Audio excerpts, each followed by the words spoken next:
Bismillahirrahmanirrahim. Nahmaduhu wa nusalli ala rasulihil karim. Amma ba'd. Adab-adab ta'lim wa ta'lum dari kitab Fadilah Amal.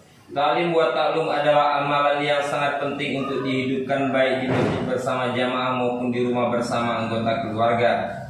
Hal ini disebabkan karena ta'lim wa ta'lum adalah salah satu amal yang hidup di Masjid Nabawi. Maksud daripada ta'lim wa ta'lum adalah untuk meningkatkan semangat atau jazbah dalam beramal. Karena yang dibacakan firman Allah Subhanahu wa taala dan sabda Rasulullah sallallahu alaihi wasallam yang membicarakan tentang keutamaan mengerjakan daripada suatu amalan, ancaman jika meninggalkannya. Fadilah daripada ta'lim wa ta'lum adalah satu, mendapatkan sakinah atau ketenangan jiwa. Yang kedua, dicucuri rahmat oleh Allah Subhanahu wa taala. Yang ketiga, dikerumuni para malaikat. Yang keempat, dibangga-banggakan oleh Allah Subhanahu wa taala di hadapan majelis para malaikat. Dalam sebuah hadis disebutkan an Abi Hurairah radhiyallahu anhu anna Rasulullah sallallahu alaihi wasallam qala majtama'a qaumun fi baiti min buyutillah ta'ala yatluna kitaballah wa yatadarasunahu bainahum illa nazalat 'alaihimus sakinah wa ghasyiyatuhumur rahmah wa khafathumul malaikah wa zakarahumullahu fi man 'indah. Dari Abu Hurairah radhiyallahu anhu, Rasulullah SAW bersabda, tidak berkumpul suatu kaum dalam satu rumah dari rumah-rumah Allah. Mereka membaca kitab Allah, saling mengajarkan sesama mereka, kecuali diturunkan kepada mereka sakinah, rahmat menyirami mereka dan para malaikat akan mengerumuni mereka. Dan Allah Subhanahu wa taala menyebut-nyebut mereka di kalangan malaikat yang ada di sisinya. Hadis riwayat Muslim dan Abu Daud. Adab-adab ta'lim buat ta'lum. Yang pertama adab lahiriah. Yang pertama memiliki wudu. Yang kedua duduk iftiras. Yang ketiga memakai wangi-wangian. Yang keempat duduk rapat-rapat. Kemudian ada batiniah. Yang pertama ta'zim wal ihtiram, mengagungkan dan memuliakan. Yang kedua tasydid wal yakin, membenarkan dan meyakini. Yang ketiga ta'asur fil qalbi, mengesankan dalam hati. Yang keempat niatul amal wa tabligh, niat mengamalkan dan menyampaikan. Akhir daripada ta'lim ini akan ditutup dengan doa subhanallah wa bihamdihi, subhanallah wa bihamdika, asyhadu an la ilaha illa anta, astaghfiruka wa atubu ilaik. Fadilah Al-Quran. Keutamaan membaca Al-Quran dengan mushaf. Hadis ke-18 Al-Utsman ibni Abdillah ibni Aus As-Saqafi an jaddihi radhiyallahu anhu qala qala Rasulullah sallallahu alaihi wasallam qira'atul rajulil Qur'an fi ghairil mushaf alfu darajatin wa qira'atuhu fil mushaf tad'afu ala dzalika ila alfai darajatin.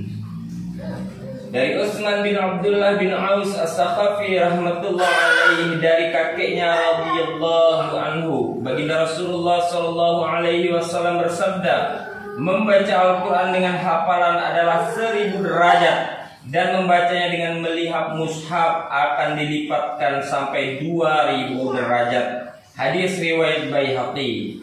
Dari Utsman bin Abdullah bin Aus As-Saqafi rahmatullah alaihi, dari kakeknya radhiyallahu anhu, baginda Rasulullah sallallahu alaihi wasallam bersabda, membaca Al-Quran dengan hafalan adalah 1000 derajat, dan membacanya dengan melihat mushaf akan dilipatkan sampai 2000 derajat. Hadis riwayat Baihaqi.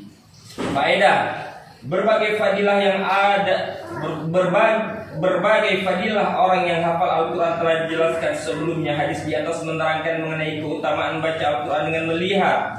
Dengan melihat Al-Quran selain menambah konsentrasi dan pemikiran, masih banyak lagi tambahan amalan-amalan seperti melihat, memegang Al-Quran dan sebagainya. Oleh sebab itu membaca Al-Quran dengan melihat adalah lebih utama. Adanya perbedaan mafhum hadis di atas menimbulkan perbedaan pendapat di kalangan para ulama. manakah yang lebih utama, orang yang membaca Al-Quran dengan hafalan atau yang membacanya dengan melihat mushaf? Berdasarkan hadis di atas, sebagian ulama berpendapat bahwa membaca Al-Quran dengan melihat mushaf adalah lebih utama karena mata akan selalu melihat Al-Quran sehingga terhindar dari kesalahan dalam membaca Al-Quran.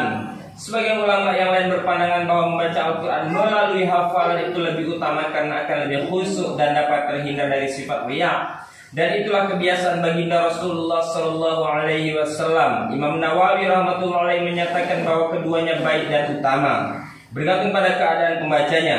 Sebagian orang ada yang lebih konsentrasi membaca dan melihat mushaf, dan ada sebagian lain yang lebih konsentrasi membaca dengan hafalan.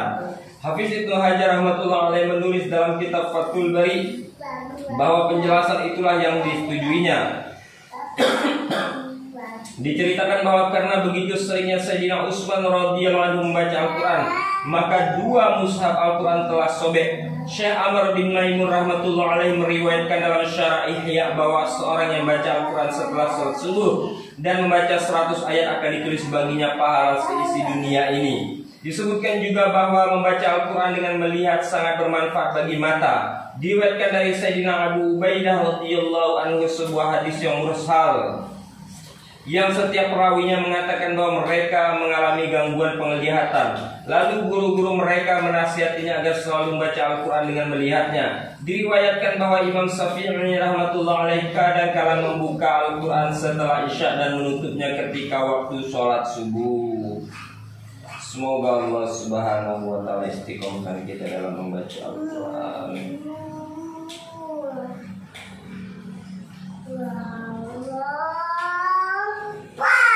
Kitab Fadilah Sholat. Hadis ketiga. Hadis keempat. Dalam membersihkan dosa, sholat bagaikan sungai yang mengalir.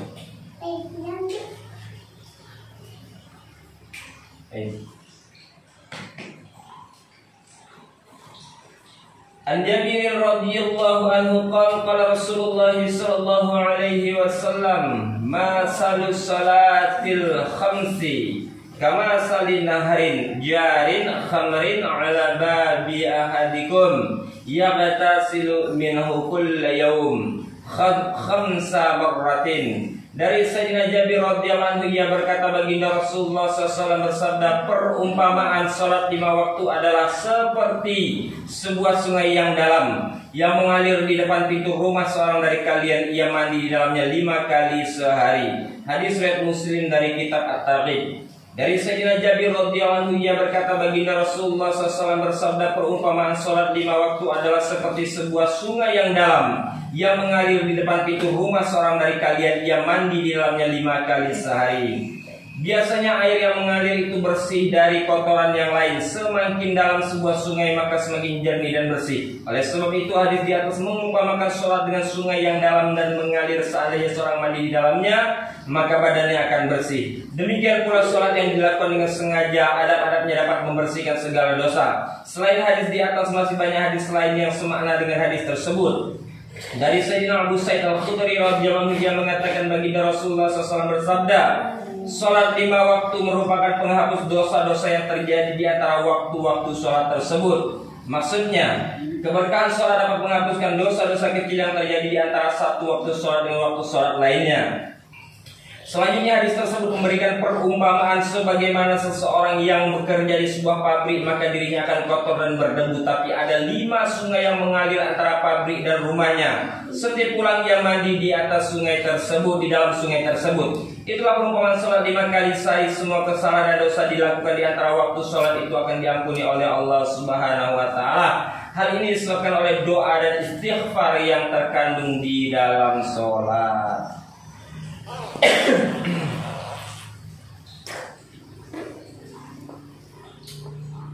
Kitab Fadilah Tabligh, hadis ketiga.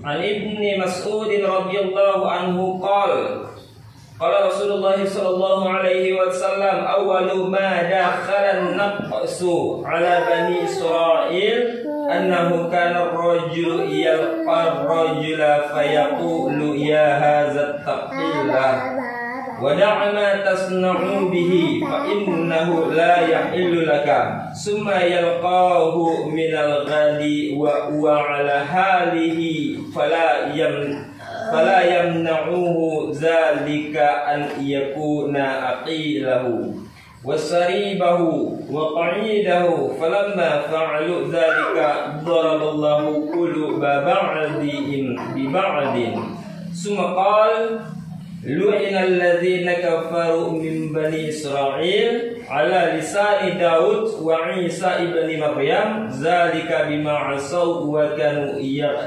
ya'taduna kanu la yatanahawna an munkarin fa'aluh labi'asa ma kanu yaf'alun tara katsiran minhum yatawallawna allazina kafaru labi'asa ma qaddamat lahum anfusuhum an sakhitallah alaihim wa fil 'adzabi khalidun walau kanu yu'minuna billahi wan nabiyyi wa ma unzila ilaihi mattakhadhuhum awliya'a walakinna katsiran minhum fasiqun summa qala kala wallahi la ta'murunna bil ma'ruf wa la tanhauna 'anil munkar wa la ta'khudunna 'ala yadid zalim wala ta'atirunna 'alal haqqi aturan.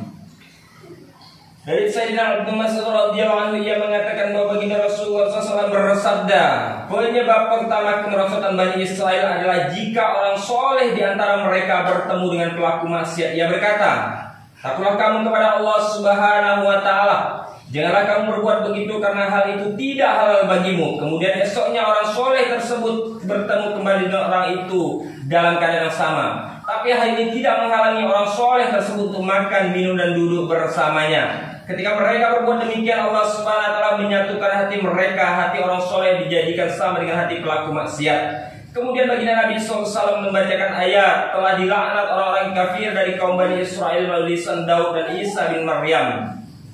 Hal ini disebabkan mereka durhaka dan melampaui batas. Mereka tidak saling melarang kemungkaran yang mereka lakukan. Sungguh sangat buruk apa yang mereka lakukan. Engkau lihat kebanyakan mereka tolong menolong dengan orang-orang kafir. Sungguh amat buruk apa yang mereka sediakan bagi diri mereka, yaitu kemurkaan Allah terhadap mereka yang kekal dalam azab. Jika mereka beriman kepada Allah, kepada Nabi dan apa yang diturunkan kepadanya, tentu mereka tidak akan mengambil orang-orang kafir sebagai pemimpin. Tapi kebanyakan mereka adalah orang fasik. Kemudian baginda Nabi SAW bersabda, ingatlah demi Allah, kalian harus mengajak kepada kebaikan dan mencegah dari keburukan. Cegahlah mereka yang berbuat zalim dari kezalimannya dan tariklah mereka dengan kuat kepada kebenaran. Hadis riwayat Abu Daud dan Tirmizi dari kitab At-Targhib. Hadis lain menyatakan bahwa baginda Nabi SAW sedang duduk bersandar bantal. Tiba-tiba beliau bangkit dengan penuh semangat lalu bersabda seraya bersumpah, demi Allah, kamu tidak akan mencapai kepada keselamatan selama kamu tidak mencegah pezalim dari kezalimannya. Beliau juga bersabda dengan bersumpah, kalian hendaklah selalu mengajak kepada kebenaran, mencegah kemungkaran dan menghentikan pezalim dari kezalimannya, dan meraih mereka dengan kuat kepada kebenaran. Jika tidak, hati kalian akan disatukan dengan hati mereka dan kalian akan dilaknat oleh Allah Subhanahu wa Ta'ala, sebagaimana Allah Subhanahu wa Ta'ala telah melaknat Bani Israel. Kemudian beliau membaca ayat Al-Quran yang menegaskan Bani Israel telah dilaknat. Salah satu sebabnya adalah karena mereka tidak saling mencegah dari perbuatan yang mungkar. Ya Allah, ya Allah, Ibni Abdillah.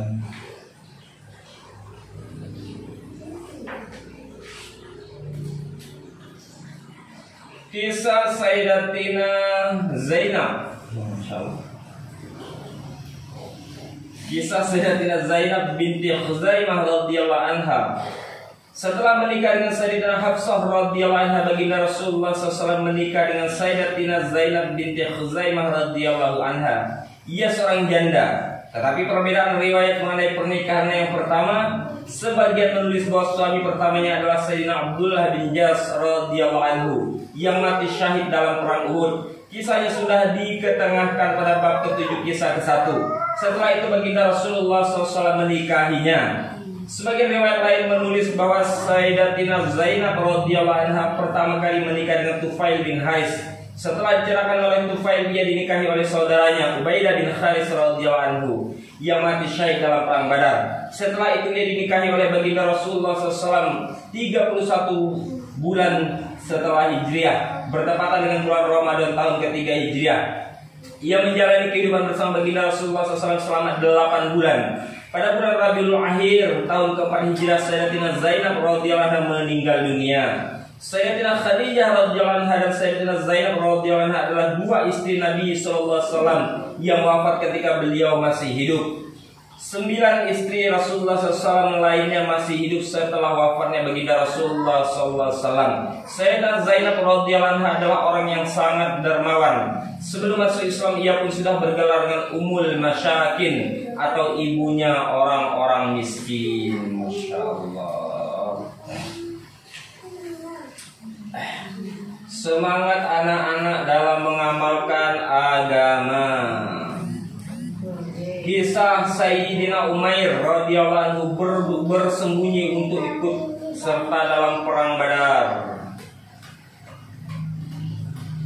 Sayyidina Umair bin Waqqas radhiyallahu anhu adalah seorang sahabat yang masih anak-anak. Ia masuk Islam pada permulaan Islam. Ia saudara kandung Sayyidina Sa'ad bin Abi Waqqas radhiyallahu anhu. Sayyidina Sa'ad radhiyallahu anhu berkata ketika perang Badar dan para pasukan siap diberangkatkan, aku melihat adikku Umair bersembunyi di sana kemari. Aku heran melihat tingkahnya. Aku bertanya-tanya, mengapa kamu bersembunyi di sana kemari? Jawabnya, aku khawatir diketahui oleh baginda Rasulullah SAW karena aku masih kecil. Beliau akan melarangku menyertai pasukan, sehingga aku tidak dapat ikut, padahal aku selalu berharap agar dapat ikut serta dalam perang ini. Mudah-mudahan aku dikaruniai mati syahid. Akhirnya ketika pasukan diperiksa oleh baginda Rasulullah SAW yang dikhawatirkan terjadi, baginda Nabi SAW melarangnya karena ia masih kecil. Karena sangat semangatnya ikut perang, ia tidak tahan sehingga menangis. Melihat semangat dan tangisan itu, baginda Rasulullah SAW pun mengizinkannya. Akhirnya ia dapat menyertai pertempuran itu dan cita-citanya yang kedua pun terkabul. Ia syahid dalam perang tersebut. Sayyidina Sa'ad bin radhiyallahu anhu berkata, karena dia masih kecil dan pedangnya panjang, maka aku mengikat gantungan pedangnya supaya tidak terseret di atas tanah. Dari kitab Al-Ishabah.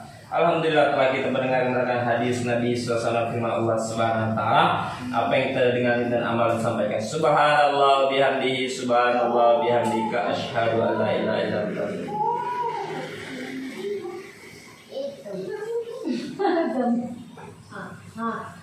Itu. Umur bocor berapa menit tak linda buat.